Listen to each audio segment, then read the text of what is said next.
Cuando la vi allí, no recordaba su rostro.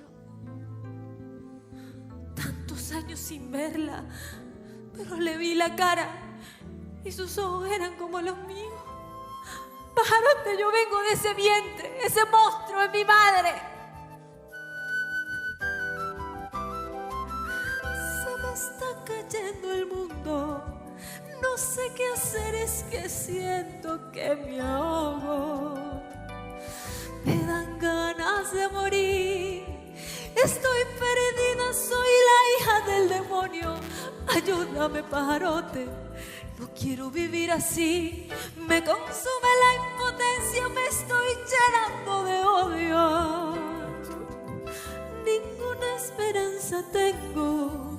Es un titán, no soy capaz de enfrentarla. Yo soy muy poquita cosa. Soy tan cobarde, casi no puedo mirarla.